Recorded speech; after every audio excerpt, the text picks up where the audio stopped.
Good morning everyone. Welcome to my channel nursing shine. आज का हमारा टॉपिक वाइटल साइन है। इसका हम पार्ट 4 है जिसमें रेस्पिरेशन और ब्लड प्रेशर। आज ये चैप्टर कंप्लीट हो जाएगा इस वीडियो में, ठीक है। So let's start our video. सबसे पहले हम क्या बात करेंगे, रेस्पिरेशन। रेस्पिरेशन होता क्या है, ठीक है। ये देखो, पहले ये रेस्पिरेशन क्या है, फिजिकल और केमिकल प्रोसेस है। फिजिकल कैसे आ गई, जैसे इसमें ब्रीथिंग आ गई, ठीक है। डिफ्यूजन क्या होता है, ऑक्सीजन या फिर जितनी भी गैसेज हैं उनका क्या होगा, एक्सचेंज, वो क्या होता है, डिफ्यूजन। जो ब्रीथिंग किससे होगी, डिफ्यूजन, डिफ्यूजन से होगी, ठीक है। जो एक ऑर्गेनिज्म है, ठीक है, उसकी जो सेल्स हैं या फिर टिश्यू है, वहां तक ऑक्सीजन की जो सप्लाई है उसको कंप्लीट करेगा। जो ऑक्सीजन की ज़रूरत क्यों होती है किसी सेल को, क्योंकि मेटाबॉलिज्म परफॉर्म करने के लिए, ठीक है, इसलिए ऑक्सीजन की ज़रूरत है। और कार्बन डाइऑक्साइड एक गैस है, उसकी फॉर्मेशन होती है जब एनर्जी प्रोडक्शन नहीं होता है, तब कार्बन डाइऑक्साइड फॉर्म होती है। और जो कार्बन डाइऑक्साइड है वो हमारी बॉडी के लिए हार्मफुल है, तो एज ए एक्सपायरेशन यानी ब्रीथिंग के थ्रू फिर हम उसे एक्सेल कर देते हैं। देखो, नेजल कैविटी है, सबसे पहले इसके थ्रू क्या जाएगी, ऑक्सीजन अंदर जाएगी, फिर फेरिंग्स तक जाएगी, ये रहा फेरिंग्स। फिर क्या आ जाएगी, लैरिंग्स, लैरिंग्स ये रहा। फिर क्या आ जाएगी, फिर आ गया ट्रैकिया, ट्रैकिया तक जाएगी, ट्रैकिया ये रही, ठीक है। फिर ये दो ब्रोंकाई उसमें डिवाइड हो जाएगी। फिर ये लंग्स है, लंग्स तक पहुंचेगी, ठीक है। यहाँ पे जो एंड स्ट्रक्चर है देखो, ये एल्वेलाई, यहाँ तक जाएगी, ठीक है। यहाँ से फिर क्या होगी, ब्लड स्ट्रीम, और जो एल्वेलाई है उसमें क्या होगा, एक्सचेंज होगा गैसेस का। अब हम बात करते हैं जो रेस्पिरेशन है उसमें क्या क्या चीज़ें इन्वॉल्व होती हैं। सबसे पहले इसके 4 स्टेप है, ठीक है, 4 प्रोसेसेस इसमें इन्वॉल्व होते हैं। सबसे पहले क्या है, ventilation, next is diffusion, next is transportation and next is perfusion. सबसे पहले देखो वेंटिलेशन होता क्या है। वेंटिलेशन क्या है, जो एक प्रोसेस है, ठीक है, जिसमें क्या होगा, एक्सचेंज, जो है गैसेज हैं, ठीक है, या फिर एयर है, उसका क्या होगा, एक्सचेंज होगा किस किस के बीच में, एनवायरनमेंट और लंग्स के बीच में। देखो ये लंग्स हैं हमारे, जैसे मतलब इतने अच्छा डायग्राम नहीं, लेकिन मान लो तुम। अब क्या है, देखो ये लंग्स हैं, ये क्या आ गई इधर से, एयर है, ठीक है, ये एक्सटर्नल एनवायरनमेंट है, बाहर का जितना भी है। अब यहाँ से ये क्या है, नोज के थ्रू लंग्स तक पहुंचे, ठीक है, और ये बाहर गई। तो ये क्या है, एयर, जो लंग्स और एनवायरनमेंट है, ठीक है, उनके बीच में जो भी एक्सचेंज ऑफ गैसेज हो रहा है वो किस में आएगा, वेंटिलेशन में। अब देखो ये पीछे मैंने बताया था आपको, ये वाली प्रोसेस किस में आएगी, सारी वेंटिलेशन में आएगी, एल्वेलाई तक। अब नेक्स्ट देखो, अब हम बात करेंगे डिफ्यूज़न की। अब डिफ्यूज़न क्या होता है, ये एक प्रोसेस है किसमें, देखो डिफ्यूज़न में क्या होगा, एक एल्वेलाई है ये, ठीक है, एंड पार्ट ऑफ जो भी लंग्स है उसका, यहाँ होगी ब्लड स्ट्रीम। ब्लड स्ट्रीम और एल्वेलाई में जो भी चेंज, मतलब जो भी क्या होगी प्रोसेस इन्वॉल्व होगी, ठीक है, यहाँ से क्या है, ऑक्सीजन इधर आएगी और कार्बन डाइऑक्साइड इधर जाएगी, ठीक है। ये किस में आएगी, डिफ्यूजन में। अब ये जो डिफ्यूजन है इसके बाद क्या आएगी, ट्रांसपोर्ट करेगी। अब मान लो ये कोई पर्टिकुलर इधर टिश्यू है, ठीक है, यहाँ से यहाँ तक जो भी चीज़ें ट्रांसपोर्ट होएंगी, ठीक है, ऑक्सीजन ट्रांसपोर्ट करे वो होएगी, और कार्बन डाइऑक्साइड, जो भी ये न्यूट्रिएंट्स वगैरह ब्लड के थ्रू ट्रांसपोर्ट होते किसी भी टिश्यू तक, वो किस प्रोसेस में आएंगे, ट्रांसपोर्टेशन में। अब नेक्स्ट क्या है, परफ्यूजन। परफ्यूजन में क्या होगा, अब देखो ये ब्लड है, ब्लड स्ट्रीम है, ठीक है, और ब्लड स्ट्रीम और टिश्यू के बीच में जो भी चीज़ें, जो भी एक्सचेंज होगा, ठीक है, वो क्या होगा, परफ्यूजन। अब नेक्स्ट देखो, फैक्टर अफेक्टिंग रेस्पिरेशन। जो भी ये प्रोसेस रेस्पिरेशन है, ठीक है, इसमें क्या क्या फैक्टर हैं वो इफेक्ट करते हैं रेस्पिरेशन। मतलब अगर एक्सरसाइज हम कर रहे हैं तो रेस्पिरेशन में क्या चेंज आएगा, कैसे चेंज आएगा, वो सारी चीज़ें अब हम पढ़ेंगे। अब से सबसे पहले देखो एक्सरसाइज। एक्सरसाइज मान लो अगर आप कुछ भी एक्सरसाइज करते हैं तो अपनी हार्ट रेट है वो इंक्रीज हो जाती है, और आप जल्दी जल्दी सांसें नहीं लेते हैं, तो वो क्या होगा, रेस्पिरेशन और रेट ऑफ रेस्पिरेशन क्या होगी, इंक्रीज हो जाएगी। अगर मान लो हमें कोई भी दर्द हो रहा है या कोई भी हमारे मतलब इमोशन हो रहे हैं, आप इमोशनल हो रहे हैं, ठीक है, तो उसमें क्या होगा, जो रिदम और जो भी रेट होती है, ठीक है, वो क्या होगी, चेंज होगी। अगला क्या है, मेडिकेशन। मेडिकेशन जैसे कोई भी ओपोइड ड्रग्स हैं, जो जैसे मोरफिन, मोरफिन क्या होता है, अफीम, ठीक है, वो क्या है, रेस्पिरेटरी रेट है ना उसको डिक्रीज करती है, कम करती है।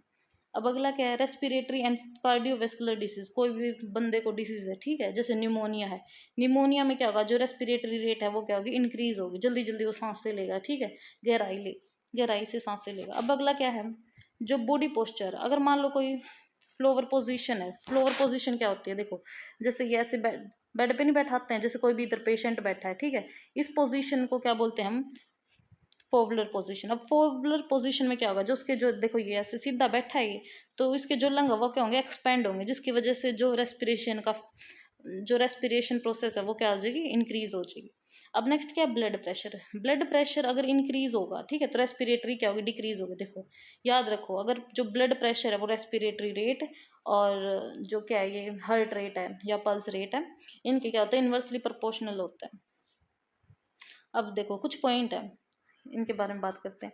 एक जो हेल्दी अडल्ट होता है उसमें कितनी होती है, 12 से 20 ब्रीथ पर मिनट क्या होती है, नॉर्मल रेस्पिरेटरी रेट। 12 से 20 ब्रीथ पर मिनट, मतलब 1 मिनट में वो 12 से 20 मतलब सांस ले इसका। अगला क्या है, जो भी नॉर्मल एफर्टलेस रेस्पिरेशन होगी उसे हम क्या कहेंगे, यूपनिया। ठीक है। अब नेक्स्ट क्या है, अगर जो इन्फेंट या जो चिल्ड्रन जो बच्चे होते हैं उनमें रेस्पिरेटरी रेट क्या होती है, ज़्यादा होती है रेदर देन अडल्ट। अडल्ट में कम होती है, जो बच्चे उनमें क्या होगी, ज़्यादा और फास्टर होगी।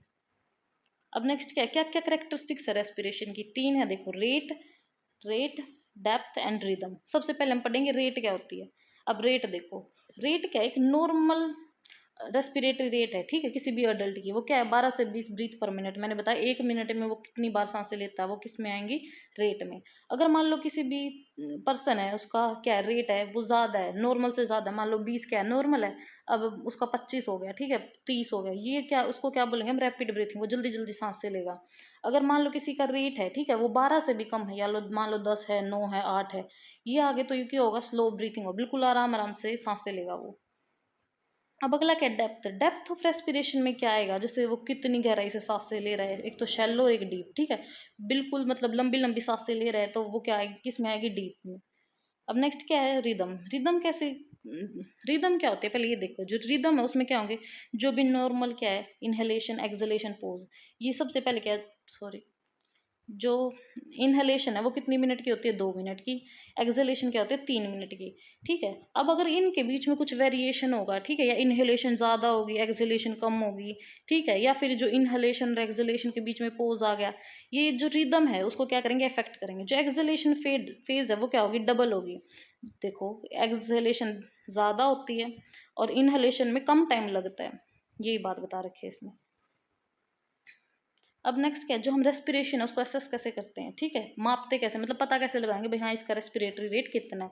पहले तो इंस्पेक्शन से, उसके जो ऑब्जर्वेशन से, ठीक है। अरे वो मैंने 3 फिंगर वाला मेथड नहीं बताया था, वो रेस्पिरेशन में भी यूज़ कर सकते हैं अपन। नेक्स्ट क्या है, जो भी स्टेथोस्कोप है, ठीक है, उससे हम लिसन कर सकते हैं जो भी रेस्पिरेशन रेट है। अब अगला कि पल्स ऑक्सीमीटर होता है। पल्स ऑक्सीमीटर मेनली यूज होता है जो एट्रियल ऑक्सीजन सैचुरेशन में। अब ये एट्रियल ऑक्सीजन सैचुरेशन क्या है, जैसे हमारा ब्लड है, ठीक है, इसमें हीमोग्लोबिन प्रेजेंट है। अब जो हीमोग्लोबिन है वो इसके पास कितनी बाइंडिंग सैचुरेशन है, मतलब कितनी बाइंडिंग कैपेसिटी है कि भाई वो एक ऑक्सीजन, मतलब कितनी ऑक्सीजन उसके साथ बाइंड हो जाएंगे, ठीक है, वो डिटरमाइन कौन करता है, पल्स ऑक्सीमीटर डिटरमाइन करता है। अब नेक्स्ट क्या है, कोई भी एट्रियल ऑक्सीजन सैचुरेशन है वो क्या होती है, देखो ये पल्स ऑक्सीमीटर है उससे मॉनिटर करी जाती है। अब जो ऑक्सीजन सैचुरेशन है वो एक वैल्यू है, ठीक है, कितना जो हीमोग्लोबिन है, ठीक है, वो प्रेजेंट है अपनी बॉडी में, उस वो कितने परसेंट, मतलब उसकी जो साइट है वो ऑक्सीजन के द्वारा ऑक्यूपाइड है। देखो दोबारा देखो, हीमोग्लोबिन के द्वारा कितनी ऑक्सीजन की जो साइट है वो बाइंडिंग है, वो क्या आएगी, ऑक्सीजन सैचुरेशन वैल्यू। अब देखो, जो पल्स ऑक्सीमीटर, इसके भी 2 पार्ट होते हैं, आगे डायग्राम में आगे बताती हूँ मैं आपको, एक बार पहले ये पढ़ ले। पहला पार्ट क्या है, 2 लाइट एमिटिंग डायोड्स होती हैं, ठीक है, और एक होता है एक फोटो डिटेक्टर होता है। जो 2 लाइट एमिटिंग डायोड्स हैं वो क्या करेंगे, एक तो होती है रेड। रेड वाला क्या करता है, जो अपने अंदर है ना, ठीक है, या फिर जो हीमोग्लोबिन है वहां तक क्या करेगा, वो जो इंफ्रारेड रेज हैं, ठीक है, वो ट्रांसमिट करेगा। ठीक है, दूसरा क्या होता है, इंफ्रारेड होता है, ये क्या ट्रांसमिट, ये लाइट है उसको ट्रांसमिट करते हैं जहाँ पे हम इसको अप्लाई करते हैं। जैसे हम मोस्टली इसको कहाँ अप्लाई करते हैं, फिंगर नेल्स पे। देख, जो फोटो डिटेक्टर है वो क्या बताता है, फोटो डिटेक्टर बताता है मतलब जितने भी अमाउंट, मतलब जो रेड और इंफ्रारेड रेज हैं, ठीक है, अगर वो जितनी ऑब्जर्व हुई हैं तो वो ऑक्सीजनेटेड और डीऑक्सीजनेटेड ब्लड जो हीमोग्लोबिन है उसका पता बताएंगे एक पेरिफेरल आर्टरी में। अब नेक्स्ट क्या है, जो factor affecting oxygen saturation. Oxygen जो सैचुरेशन, देखो ये रहा, ये डायोड्स हैं इधर के, और ये क्या फोटो डिटेक्टर है, ये देखो इसमें ऊपर बता रहा है ये, मतलब SpO2, और मतलब ये पल्स रेट भी बताता है साथ ही साथ, ठीक है। अब नेक्स्ट क्या है, लाइट। लाइट कैसे अफेक्ट करेगा, अगर मान लो ब्राइट लाइट में हो रहा है कोई भी प्रोसेस, ये ऑक्सीजन सैचुरेशन वाला, तो जो ऑक्सीजन सैचुरेशन रेट है वो क्या करेगा, डिफर करेगा, अल्टर करेगा। अब नेक्स्ट क्या, सर्कुलेशन। सर्कुलेशन कैसे डिपेंड करती है, अगर मान लो सर्कुलेशन अच्छे से नहीं है, ठीक है, जो पेरिफेरल आर्टरी है वहां तक जो ब्लड है वो अच्छे से नहीं पहुंच पा रहा, तो वो क्या करेगा, एक इनएक्यूरेट रीडिंग देगा। अब नेक्स्ट क्या, एक्टिविटी। एक्टिविटी कैसे करेगी, जैसे कोई भी शिवरिंग वाला पेशेंट है, ठीक है, अगर पेशेंट है उसको शिवरिंग हो रही है, मतलब कांप रहा है वो, ठीक है, तो जो ये जो साइट है वो क्या होगी, गलत इन्फॉर्मेशन देगी, ठीक है, सिग्नल क्या करेगी अच्छे से, मतलब जो पोजीशन है जहां तक जाने चाहिए सिग्नल वो अच्छे से डिटेक्ट नहीं कर पाएगी। अगला क्या है, जो कार्बन मोनोऑक्साइड है, ठीक है, कार्बन मोनोऑक्साइड बहुत ही जहरीली गैस होती है जो हमारी बॉडी के लिए अच्छी नहीं होती, हार्मफुल होती है। अब अगला क्या, जो पल्स ऑक्सीमीटर है, ठीक है, वो डिफ्रेंशिएट नहीं कर पाता कि भाई उसके अंदर कार्बन मोनोऑक्साइड और ऑक्सीजन के बीच में मतलब कौन सी कार्बन मोनोऑक्साइड गैस और कौन सी ऑक्सीजन है, ठीक है, तो जिसकी वजह से जो रीडिंग है वो बहुत ही गलत मिलती है। देखो अब हम बात करेंगे असेसमेंट ऑफ ऑक्सीजन सैचुरेशन। जो ऑक्सीजन सैचुरेशन है उसको हम कैसे करते हैं, कैसे मॉनिटर करते हैं। सबसे पहले जो हम पल्स ऑक्सीमीटर है उसको अटैच करेंगे, कहाँ चाहिए, तो फिंगर पे, ईयर लोब पे या फिर टोए पे। अब एक स्मॉल बीम ऑफ लाइट, एक छोटी सी लाइट है वो पास करी जाएगी इधर से, ठीक है, जो हमें क्या बताएगी कि भाई ऑक्सीजनेटेड ब्लड कितना है, ठीक है, अगर ऑक्सीजनेटेड ब्लड है वो लाइट को कितना एब्जॉर्ब कर रहा है। देखो ये देखो लाइन देखो, because the light absorption is different in case of oxygen and deoxygenated blood. जो भी इसमें से जो लाइट पास करवाएंगे हम, ठीक है, फिंगर्स तक, तो जितनी भी एब्जॉर्प्शन होगी वो क्या बताएगी, ऑक्सीजनेटेड और डीऑक्सीजनेटेड ब्लड। अब अगला के जो स्क्रीन है उसके ऊपर जो पल्स ऑक्सीमीटर है, ठीक है, वो क्या बताता है, जैसे ये जो स्क्रीन है इसके ऊपर बताया था इसने क्या है, जो भी सैचुरेशन रेट है, ठीक है, और जो हार्ट रेट है, ये दोनों चीज बताता है। नॉर्मल ऑक्सीजन सैचुरेशन कितनी होती है, 95% टू 100%। अब क्या क्या अल्टरेशन है, क्या क्या चेंजेस आ सकते हैं किसी भी रेस्पिरेशन प्रोसेस में। सबसे पहले क्या, टैकीएपनिया। टैकीपनिया क्या होता है, जब रेस्पिरेटरी रेट है वो 20 से ज्यादा हो जाए, ठीक है, उसको क्या बोलेंगे, टैकीपनिया। नेक्स्ट क्या, हाइपर वेंटिलेशन क्या होगा, जब डेप्थ रे और रेट दोनों क्या हो से ज्यादा हो जाए। एक तो वो जल्दी जल्दी सांसें ले रहा है और बहुत गहराई से सांसें ले रहा है, तो वो किस में आएगा, हाइपर वेंटिलेशन में। और ब्रेडी का मतलब क्या होता है, डिक्रीज, और टैकी का मतलब क्या होता है, इंक्रीज। अब ब्रेडी ब्रेडी क्या होगा, जब रेस्पिरेटरी रेट है वो 12 से भी कम हो जाए। और एपनिया क्या होता है, वो सांस से ही नहीं ले रहा, ठीक है, एब्सेंस ऑफ ब्रीथिंग। डिस्पनिया क्या होता है, जो उसको सांस लेने में दिक्कत हो रही है, डिफिकल्टी इन ब्रीथिंग। अब देखो ऑर्थोपनिया क्या होता है, जब हम बैठ मतलब जब वो इंसान है, ठीक है, वैसे तो उसको दिक्कत हो रही है कि वो अच्छे से ब्रीथ नहीं कर पाता, लेकिन जब हम उसे खड़ा करते हैं, ठीक है, या अपराइट पोजीशन में उसको मतलब करते हैं, तब क्या होगा, उसकी जो ब्रीथ है वो नॉर्मल हो जाएगी। Next topic is purpose of TPR monitoring. जो टेम्परेचर, पल्स और रेस्पिरेशन है उसको हम क्यों मेजर करते हैं। अब देखो ये डिटरमाइन करने के लिए, पता लगाने के लिए कि भाई बॉडी का टेम्परेचर कितना है, ठीक है, पल्स और रेस्पिरेशन की रेट कितना है। और अगर आप कोई भी मतलब डायग्नोस करें, ठीक है, उसमें ये बहुत हेल्पफुल होते हैं, ये बता देते हैं कि भाई जो पेशेंट है उसका ब्लड वॉल्यूम में कोई दिक्कत तो नहीं, ठीक है, उसके कार्डिक आउटपुट में तो कोई दिक्कत नहीं। अगला क्या है, हम एक मतलब कंपैरिजन के लिए जो भी चेंजेस आ रहे हैं, ठीक है, सब्सिक्वेंट जो भी चेंजेस आ रहे हैं किसी भी पेशेंट में। अब देखो हम पेशेंट की केयर कर रहे हैं, एक बार तो उसका हार्ट रेट ज़्यादा मिल रहा है, एक बार कम मिल रहा है, तो जो भी जो चेंजेस हैं उनका पता लगाने के लिए हम क्या करते हैं, टीपीआर करते हैं। अगला क्या है, जो हम डिटरमाइन करने के लिए क्यों, तब कोई भी मान लो इमीडिएट, मान लो कोई इमरजेंसी में कोई भी पेशेंट आएगा, ठीक है, सबसे पहले हम उसका टीपीआर मेजर करते हैं, ठीक है, मतलब कोई भी जो क्या है ये, उसकी जो बॉडी टेम्परेचर है वो कम तो नहीं हो रहा, जो पल्स रेट है वो ज़्यादा तो नहीं है, ये सारी चीज़ें हम डिटरमाइन पता लगाने के लिए यूज़ करते हैं। टू एवेल्युएट पेशेंट, मतलब जो भी पेशेंट का रिस्पॉन्स है, ठीक है, कोई भी हीट कंजर्विंग या फिर हीट रिड्यूसिंग जो भी हम क्या प्रोसीजर अप्लाई करेंगे उसके ऊपर, ठीक है, उनको मतलब जो पेशेंट का रिस्पॉन्स कैसा है उसके लिए भी हम टीपीआर को मॉनिटर करते हैं। अब जो टीपीआर है, ठीक है, उसमें क्या क्या आर्टिकल है यूज होंगे। सबसे पहले हम डिजिटल थर्मामीटर का यूज करेंगे। डिजिटल थर्मामीटर क्यों करेंगे, ताकि टेम्परेचर है उसको मापा जा सके। स्पिरिट स्वैब जो डिजिटल थर्मामीटर है, ठीक है, उसको साफ करने के लिए एक कंटेनर विद लीड, मतलब जो भी मतलब उसको साफ करने के लिए ये जो स्टेथोस्कोप डिजिटल थर्मामीटर है इनका। अब अगला क्या, स्टेथोस्कोप का यूज करेंगे। किडनी डिश मतलब जो भी वेस्ट मटेरियल है, ठीक है, स्पिरिट स्वैब्स उनको डालने के लिए। एक रिकॉर्डिंग और ग्राफ शीट लेंगे, ठीक है। अगला क्या, ब्लैक, जो ब्लैक पेन भी लेते हैं, ब्लैक पेन रेस्पिरेशन के लिए यूज होता है, ब्लू टेम्परेचर के लिए, और रेड क्या होता है, पल्स के लिए। और जो बीपी है उसके लिए भी कौन सा पेन यूज होता है, ब्लू। और हम एक सेकेंड हैंड में वो चलेंगे। She don't know, she don't know, चनिया जी दे दे कैसे। अब हम बात करेंगे जो भी टीपीआर, जो टेम्परेचर, पल्स और रेस्पिरेशन है, ठीक है, उसमें का प्रोसीजर क्या है, क्या क्या हम स्टेप फॉलो करते हैं। सबसे पहले हम जो पेशेंट है उसको एक कंफर्टेबल पोजीशन में लाई करवा देंगे। फिर हम पेशेंट से पूछेंगे कि भाई उसने कुछ खाया पिया तो नहीं। अगर उसने कोई गर्म चीज़ खा रखी होगी तो टेम्परेचर ज़्यादा मिलेगा। अगला क्या है, हम जो थर्मामीटर है उसको एक स्पिरिट स्वैब है उससे क्लीन करेंगे। कौन से, less contaminated area to more contaminated area, ये इंपॉर्टेंट है। देखो अब, जैसे ये क्या स्टेम वाला पार्ट है, ठीक है, ये आगे क्या होता है, बल्ब होता है। मान लो भाई ये थर्मामीटर है, तो हम सबसे पहले टेम्परेचर चेक करने से पहले क्या होगा, मोर कंटामिनेटेड ये होगा, जाते इसका घने हाथ लाग रहे हैं। और ये क्या होगा, लेस कंटामिनेटेड एरिया होगा। ठीक है, अब हम इस टेम्परेचर को, मतलब थर्मामीटर, उसको कैसे साफ करेंगे। इधर ये लेस कंटामिनेट इधर से लेके जाएंगे, और जो स्पिरिट स्वैब है या फिर रुई वगैरह उसको इस डायरेक्शन में लेके आएंगे। और जब टेम्परेचर चेक करने के बाद हम क्या करेंगे, एक सेकेंड, हाँ, तो हमने अब टेम्परेचर उसका चेक कर लिया, तो मोर कंटामिनेटेड एरिया ये हो गया, और जो लेस कंटामिनेटेड एरिया कौन सा हो गया, ये हो गया।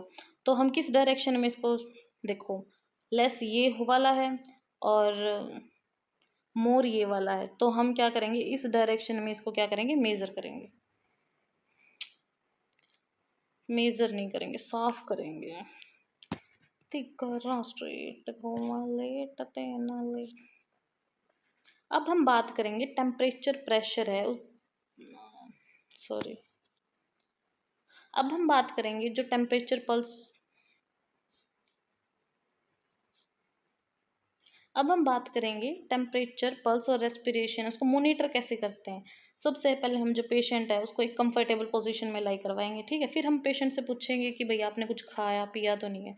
अगर उसने कुछ खा पी रखा होगा तो टेम्परेचर में क्या होगा, इंक्रीमेंट होगा। क्यों, क्योंकि मेटाबॉलिक रेट है वो भी ज़्यादा हो जाएगा। अब अगला क्या है, जो थर्मामीटर है उसको हम क्लीन करेंगे किसी भी एक स्पिरिट स्वैब से, ठीक है। अब देखो ये क्या है, थर्मामीटर है, ठीक है, और ये इधर क्या है इसका, देखो ये वाली क्या है इसकी स्टेम, और ये क्या है इसका बल्ब। अब यूज करने से पहले क्या होगा, मोर कंटामिनेटेड एरिया क्या होगी, इसकी स्टेम होगी। तो हम जो टेम थर्मामीटर उसको साफ कैसे करते हैं, इस डायरेक्शन में करेंगे। और आफ्टर जो हमने चेकिंग है उसके बाद हम कैसे करेंगे, इस डायरेक्शन में करेंगे, क्योंकि ये वाला जो पार्ट है वो क्या है, मोर कंटामिनेटेड, और ये वाला क्या है, लेस कंटामिनेटेड है। ओके, अब देखो नेक्स्ट, हम जो थर्मामीटर है वो टंग के नीचे रख दिया। अब हम जो थर्मामीटर है, ठीक है, उसको रखने के बाद क्या करेंगे, पालपेट करेंगे रेडियल आर्टरी को, और 1 मिनट तक काउंट करेंगे। देखो ये हमारा हाथ है, इसकी जो ये इधर वाली जो आर्टरी है उसको क्या बोलते हैं, रेडियल आर्टरी। और जो थर्मामीटर है, ठीक है, वो बीप करेगा, और हम जो थर्मामीटर है उसको रिमूव कर देंगे। और जो टेम्परेचर है, ठीक है, उसकी रीडिंग जो भी आई है हम उसको लिख लेंगे। अगर जो थर्मामीटर उसको क्लीन करने के बाद हम उसको एक कवर में रख देंगे। फिर हम क्या करेंगे, उसका जो रेस्पिरेटरी रेट है उसको मेज़र करेंगे। मतलब अपना हाथ है उसकी चेस्ट पे रख के तब मेज़र करते हैं, या फिर हमारे पास स्टेथोस्कोप उससे भी मेज़र कर सकते हैं। अब अगला क्या है, कोई भी पोस्ट प्रोसीजरल रिस्पॉन्सिबिलिटी क्या होती है। सबसे पहले हमें डॉक्यूमेंट और रिपोर्ट करनी होती है जो भी फाइंडिंग है। जैसे हमारे पास एक चार्ट है, ठीक है, टीपीआर का, तो उसमें हम पहले ये जो टेम्परेचर, पल्स और रेस्पिरेशन का क्या क्या फाइंडिंग प्रोवाइड हुई है हमें, ठीक है, वो सारी लिखेंगे। फिर हम क्या करेंगे, जो भी हमें फाइंडिंग मतलब पता लगी है, ठीक है, वो हम पेशेंट को बताएंगे।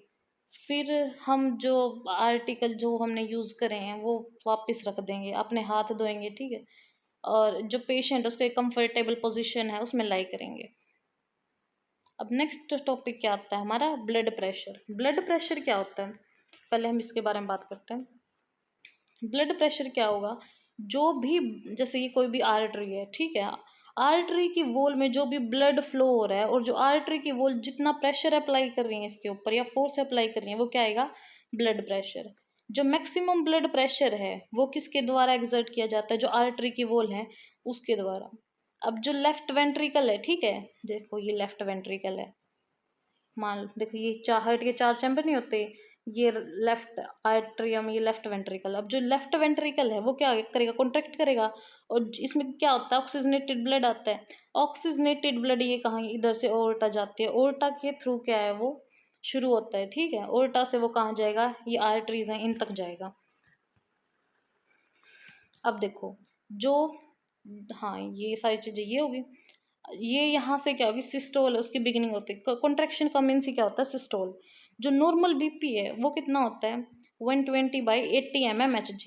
ये 120 क्या है, सिस्टोलिक ब्लड प्रेशर, और 80 क्या है, डायस्टोलिक ब्लड प्रेशर। सिस्टोलिक मतलब ये जो ऊपर वाला ये 120 है, ये कब मेजर करते हैं हम, जब जो हार्ट है उसने कॉन्ट्रैक्ट करा हो, ठीक है, लेफ्ट वेंट्रिकल जब कॉन्ट्रैक्ट करता है, 80 mmHg क्या करेंगे, तब रिलैक्स करे हार्ट। इसको मेजर हम किस में करते हैं, mmHg यानी मिलीमीटर ऑफ मरकरी। अब हम मतलब दो तीन टाइप की प्रेशर होते हैं। सबसे पहला क्या, सिस्टोलिक। सिस्टोलिक मैंने आपको बता दिया कि भाई ये सबसे हाईएस्ट प्रेशर होता है, ठीक है। जो कॉन्ट्रैक्शन जो वेंट्रिकल की है उसकी कॉन्ट्रैक्शन के से हमें पता लगता है। नॉर्मल सिस्टोलिक प्रेशर कितना होता है, 120 mmHg। डायस्टोलिक क्या होगा, तब हार्ट है वो रेस्ट पे होगा, ठीक है, तब मेजर करते हैं हम इसे। इसका जो मेनली मतलब नॉर्मल कितना होता है इसका, 80 mmHg। अब जो पल्स प्रेशर क्या होगा, जो भी सिस्टोलिक ये 120 है, और जो ये 80 mmHg यानी डायस्टोलिक प्रेशर, इनके बीच में कितना डिफरेंस है वो क्या कहलाता है, पल्स प्रेशर। पल्स प्रेशर कितना होता है, 40 mmHg। अब नेक्स्ट हम बात करते हैं जो भी फिजियोलॉजी है ब्लड प्रेशर की, वो मतलब कैसे काम करती है। अब देखो जो सिस्टोलिक ब्लड प्रेशर है वो डिपेंड किस पे करेगा, लेफ्ट वेंट्रिकल उसकी कॉन्ट्रैक्शन पे। इसमें बस यही चीज़ें मोस्ट ऑफ याद रखने की है, ठीक है, फिर मैं आपको डायग्राम से समझाऊंगी। और जो डायस्टोलिक ब्लड प्रेशर है वो किसके ऊपर डिपेंड होगा, जो भी कैपिलरीज हैं, ठीक है, यानी आर्ट एट्रियल वॉल हैं उनके ऊपर। देखो अभी जो कैपिलरीज होती है उसके चारों ओर क्या होते हैं, कुछ टिश्यू होते हैं, ये टिश्यू इसके ऊपर फोर्स अप्लाई करते हैं और ये इसके ऊपर है। तो जो भी इनका बीच में जो भी डिफरेंस आएगा, जो भी फोर्स अप्लाई हुआ है कैपिलरी के थ्रू, तो वो किस में आएगा, डायस्टोलिक बीपी में। अगर जो फोर्स है वो क्या होगा, कैपिलरी जैसे जो भी कैपिलरी ने फोर्स है वो क्या ज्यादा लगाया है, ठीक है, तो जो उसका बीपी है जो डायस्टोलिक बीपी है वो क्या होगा, कम होगा। हमने पढ़ा है ना, फोर्स और जो प्रेशर है वो आपस में इनवर्सली प्रोपोर्शनल होते हैं, वही कॉन्सेप्ट लग रहा है इधर। अब हम पढ़ते हैं जैसे क्या क्या फिजियोलॉजी है ब्लड प्रेशर की, इस डायग्राम के थ्रू। अब सबसे पहले देखो जो लेफ्ट हार्ट है या फिर जो लेफ्ट वेंट्रिकल है वो ब्लड को ओर्टा से कहाँ भेजेगा, आर्टरीज है वहां तक भेजेगा। ये क्या, इलास्टिक आर्टरीज हैं जो कॉन्ट्रैक्ट, इलास्टिक का मतलब क्या होता है, जो कॉन्ट्रैक्शन और रिलैक्सेशन आराम से कर सकती हैं, इलास्टिसिटी उसी को बोलते हैं। अब ये कहाँ जाएंगी, एट्रियोल्स है, देखो सबसे पहले आर्टरीज आती है, फिर एट्रियोल्स आती हैं, फिर कुछ कैपिलरीज आती हैं। अब एट्रियोल्स के बाद क्या आएगा, इधर से एट्रियोल्स में जो ब्लड है वो कहाँ जाएगा, कैपिलरीज में। अब जो कैपिलरीज है वो टिश्यू के पास प्रेजेंट होते हैं, तो ये जो टिश्यू यानी सबक्यूटेनियस टिश्यू प्रेजेंट होंगे इधर, ये रे, ये क्या करेंगे, फोर्स है ये इधर लगाएंगे। देखो अब ये जो कैपिलरीज है वो बिल्कुल छोटी छोटी है, माइन्यूट है, तो जो ब्लड इधर से आ रहा है वो तो ज्यादा आ रहा है ना, तो इसकी वजह से जो ब्लड है वो फोर्स लगाता है, और जो एट्रिया की वॉल्स है वो भी फोर्स एक्सर्ट करती हैं। अब जो एट्रिया की वॉल है वो इस डायरेक्शन में फोर्स लगाएंगी, और जो टिश्यू की जो वॉल्स है वो इस डायरेक्शन में लगाएंगे। ओके, जिस जो ये फोर्स इधर एक्सर्ट होगा उसे हम क्या बोलेंगे, डायस्टोलिक ब्लड प्रेशर। और इधर जो भी प्रेशर अप्लाई हुआ है वो क्या होगा, लेफ्ट वेंट्रिकल से, उसको क्या हम बोल देंगे, सिस्टोलिक प्रेशर। अब देखो इधर से वेन्यूल में चले गए ये, वेन्स में, फिर ये एक्सपेंडेबल वेन्स आ गई, फिर वेना कावा, फिर राइट हार्ट में गया ब्लड, राइट हार्ट से कहाँ गया, लंग में गया, लंग्स में गया, और लंग्स के बाद किस में आया, लेफ्ट हार्ट में। अब नेक्स्ट हम बात करते हैं जैसे बीपी है, बीपी को रेगुलेट क्या क्या चीजें करती है, दो टाइप के होते हैं, शॉर्ट टर्म और लॉन्ग टर्म। शॉर्ट टर्म में क्या होते हैं, एक जो नर्वस सिस्टम आपने पढ़ा होगा, न्यूरॉन्स, ब्रेन, स्पाइनल कोड, ये सारी किसमें आएंगी, नर्वस सिस्टम में आते हैं। नर्वस सिस्टम में क्या है, कुछ बैरो रिसेप्टर लोकेटेड होते हैं, ठीक है, ये बैरो रिसेप्टर मोस्टली देखो ये बैरो रिसेप्टर है, कैरोटिड बैरो रिसेप्टर्स, और ये ओर्टिक बैरो रिसेप्टर है। ओके, ये जो बैरो रिसेप्टर हैं ये क्या करेंगे, ये फास्टेस्ट रिस्पॉन्स प्रोवाइड करते हैं। और ये काम कैसे करते हैं, जैसे बैरो रिसेप्टर है, ठीक है, ये प्रेशर है उसको सेंस करते हैं। और जैसे भी कोई भी कैरोटिड आर्टरी, ये मैंने आपको बताया कैरोटिड आर्टरी है, ठीक है, और ओर्टिक आर्क है, इसमें क्या जो भी कुछ भी चेंज आया, सडन चेंज आया कोई भी एटल प्रेशर में, तो बैरो रिसेप्टर क्या होंगे, एक्टिवेट हो जाते हैं। ये जो रिसेप्टर हैं ये क्या करेंगे, जो ब्रेन स्टेम है उसको सिग्नल ट्रांसफर करेंगे, ठीक है, यानी मेड्यूलर रीजन को, और वो एक्टिवेट करेगा सिंपैथेटिक और पैरासिम्पैथेटिक नर्वस सिस्टम को।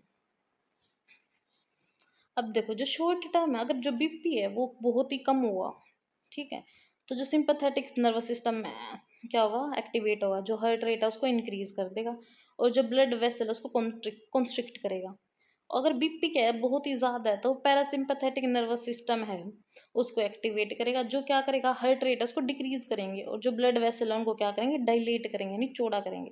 अब अगला क्या इफेक्ट, क्या क्या इफेक्ट पड़ते हैं, जो भी रैपिड रिफ्लेक्स है, ठीक है, जो जब जो ब्लड प्रेशर है वो नॉर्मल पे आ गया, वो क्या आएगा मतलब शॉर्ट टर्म में बीपी रेगुलेशन के ऊपर, बीपी के ऊपर इफेक्ट डालते हैं। मतलब अगर मान लो कोई भी एक्यूट इवेंट हुआ, मान लो एकदम से क्या हमने ज़्यादा एक्सरसाइज कर ली, ठीक है, ब्लड लॉस हो गया, तब ये अप्लाई होता है short term BP regulation. Next point is long term BP regulation, वो कैसे रेगुलेट करता है, इसमें आता है ये रास आ जाता है, ठीक है, रेनिन एंजियोटेंसिन एल्डोस्टेरोन सिस्टम। इसमें क्या होगा, ये जो ब्लड प्रेशर है और ब्लड वॉल्यूम उन दोनों को क्या कर देगा कम कर देगा, और वेसल है उसको क्या कर देगा, क्या करेगा कॉन्स्ट्रिक्ट करेगा, और जो किडनी है वो क्या करती है, रीनन है उसको रिलीज करती है। ये क्या आएगा बीपी को रेगुलेट करने में ये सारी चीजें हेल्प करती है। और एडीएच जो एंटी डायूरेटिक हार्मोन है, जब बीपी क्या हो जाता है लो हो जाता है, ठीक है, तब ये एक्टिवेट होता है, ये हाइपोथैलेमस है उससे क्या एडीएच यानी ये वेसोप्रेसिन हार्मोन है उसको रिलीज करवाता है, कहाँ से पोस्टीरियर पिट्यूटरी से, जो हेल्प करते हैं जो बीपी है उसको अपनी नॉर्मल स्टेट में लाने के लिए।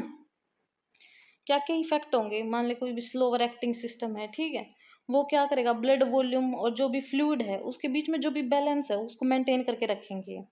ये कुछ मतलब बहुत दिन भी लग जाते हैं, बहुत घंटे भी, और कुछ वीक तक भी ये यूज होता है।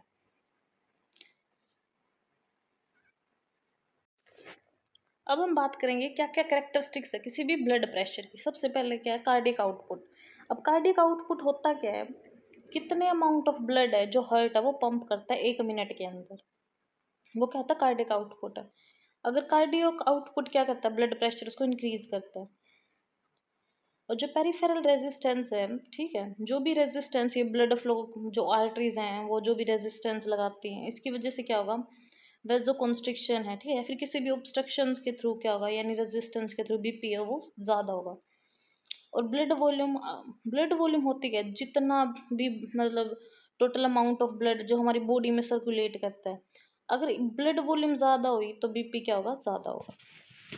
अब इलास्टिसिटी देखो, इलास्टिसिटी सबसे पहले होती क्या है, ये क्या किसी भी ब्लड वेसल उसकी एबिलिटी वो कितना स्ट्रेच कर सकती है और वापस अपनी पोजीशन में कितना आ सकती है।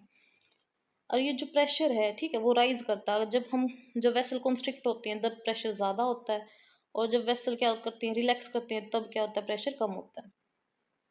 अब इसको हम कैसे याद रखेंगे, जैसे हम पाइप नहीं यूज़ करते हैं, इससे पानी जा रहा है बाहर, अगर हम इसको मतलब कॉन्स्ट्रिक्ट कर दें यानी आगे से दबा दें तो प्रेशर वो ज़्यादा निकलेगा बाहर, अगर हम इसको ऐसे ही नॉर्मल पोजीशन में रहने दें तब क्या होगा प्रेशर कम होगा।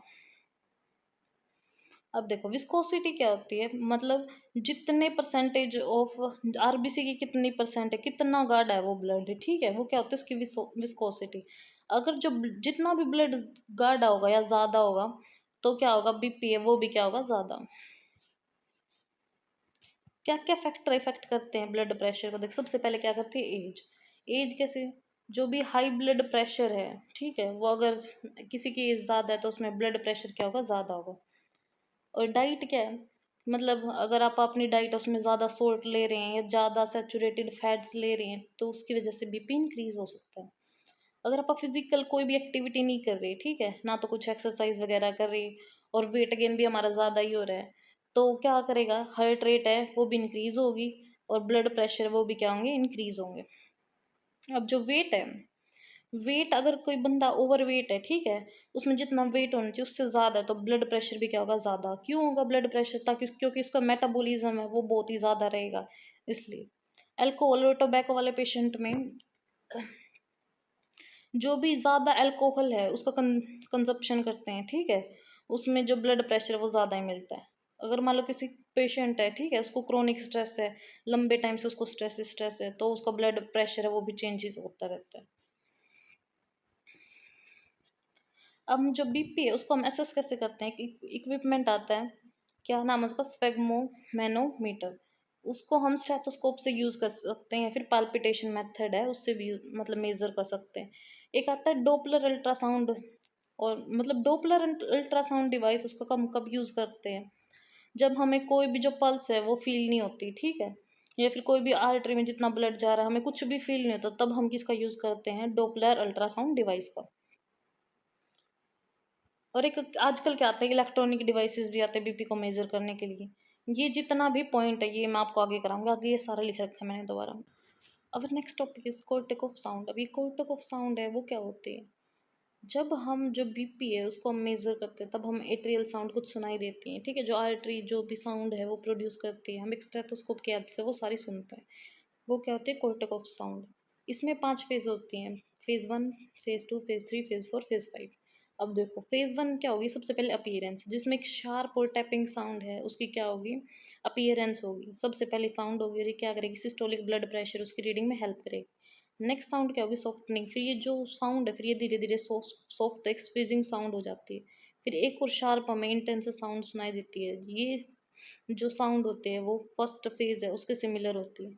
Next one is fourth, muffling sound, ठीक है, मफलिंग ये भी धीरे धीरे मफल हो जाती है और सॉफ्ट हो जाती है। फिफ्थ में क्या होगा, डिसअपियरेंस होनी शुरू हो जाते हैं जो भी साउंड हम सुन रहे हैं इनकी। तो ये क्या बताती है, डायस्टोलिक ब्लड प्रेशर, ठीक है। अब इसमें दो चीज मेन है, सबसे पहली फेज फर्स्ट, जब हमें वो टैपिंग साउंड है वो जब से शुरू है उसको क्या बोलेंगे, सिस्टोलिक ब्लड प्रेशर। और जब वो खत्म हो रही है, जब वो डिसअपियर हो रही है, ठीक है, जो लास्ट साउंड है उसको क्या बोलेंगे हम, डायस्टोलिक ब्लड प्रेशर। अब क्या क्या साइट और मेथड हैं जिसकी वजह से हम जो ब्लड प्रेशर है उसको एसेस कर सकते हैं। 3 साइट हैं, पहले brachial artery, radial artery and पोप्लीटियल artery. पोप्लीटियल artery कहाँ लोकेटेड होती है, under the knee. Radial artery कहाँ होगी, जैसे ये हमारा एल्बो वाला रीजन है, ठीक है, और ये क्या आगे हाथ है, ये एल्बो इधर, ये इधर कौन सी होगी, ब्रेकियल आर्टरी, इधर क्या होगी, रेडियल आर्टरी। सबसे इजी और कॉमन क्या है, रेडियल आर्टरी, लेकिन ब्रेकियल आर्टरी भी क्या है, मोस्टली कॉमन यूज करी जाती है। Next one is alteration in BP. अब बीपी है उसमें अल्टरेशन दो टाइप की होती है, एक तो होती है हाइपरटेंशन, बीपी ज़्यादा, और एक होती है हाइपोटेंशन जिसमें बीपी क्या होती है, कम होता है। अब सबसे पहले हम क्या पढ़ेंगे, हाइपरटेंशन। हाइपरटेंशन में भी 3 स्टेज होती है, pre hyper stage tension stage 1, hypertension stage 2। अब जो प्री हाइपरटेंशन है उसमें जो सिस्टोलिक ब्लड प्रेशर है वो कितना होगा, 130 से ऊपर है, और जो डायस्टोलिक वो होगा 80 से ऊपर। और जो हाइपर टेंशन स्टेज फर्स्ट है उसमें कितना होगा, 140 से ऊपर, और इसमें क्या होगा, 90 से ऊपर।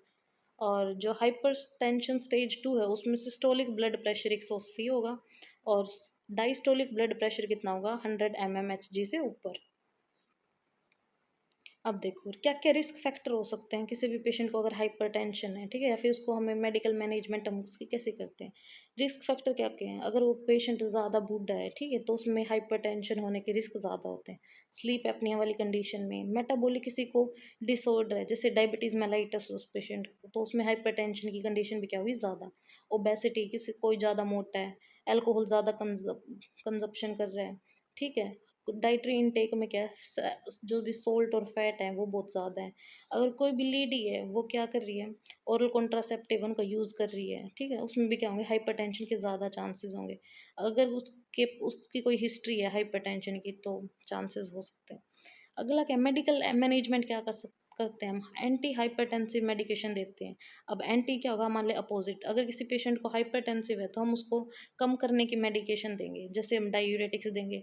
डायूरेटिक्स क्या करेगा, यूरिन को, जो यूरिन की फॉर्मेशन उसको ज़्यादा कर देगा, ठीक है, यूरिन पास आउट फिर ज़्यादा होने लग जाएगा। वेजो डाइलेटर जो वेसल्स हैं उनको डाइलेट कर देगा ये। कैल्शियम को चैनल है उनको ब्लॉक कर देगा। और एंजियोटेंसिन कन्वर्टिंग एंजाइम है जो क्या करेगा, बीपी को कम करने में हेल्प करता है उसको, मतलब।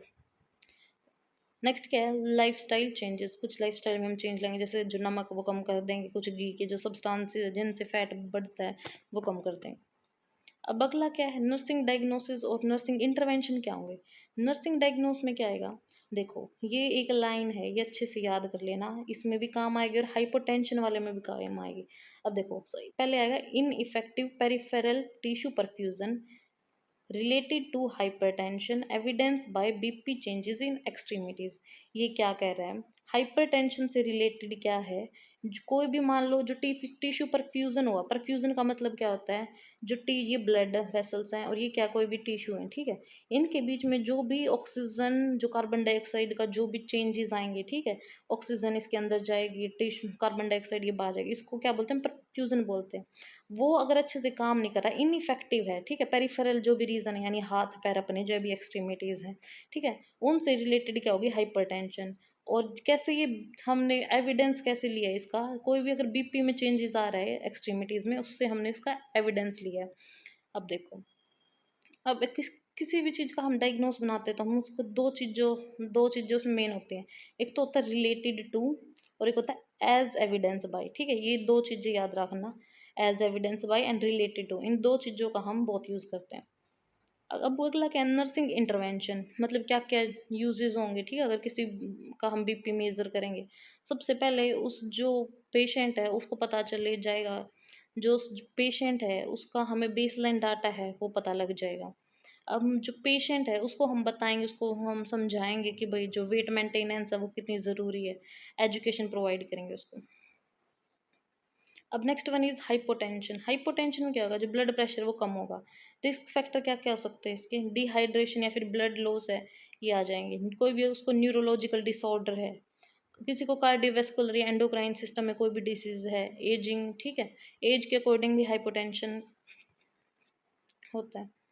अब नेक्स्ट क्या है, नर्सिंग डायग्नोसिस क्या होंगे इसके, इनइफेक्टिव, यही देखो, ineffective peripheral tissue perfusion related to hypotension as evidence by BP changes in extremities. अब नेक्स्ट क्या, जो हाइपोटेंशन है उसके क्या क्या इंटरवेंशन है, बीपी है उसका हमें बेसलाइन डाटा है वो प्रोवाइड हो जाता है किसी भी पेशेंट के बारे में।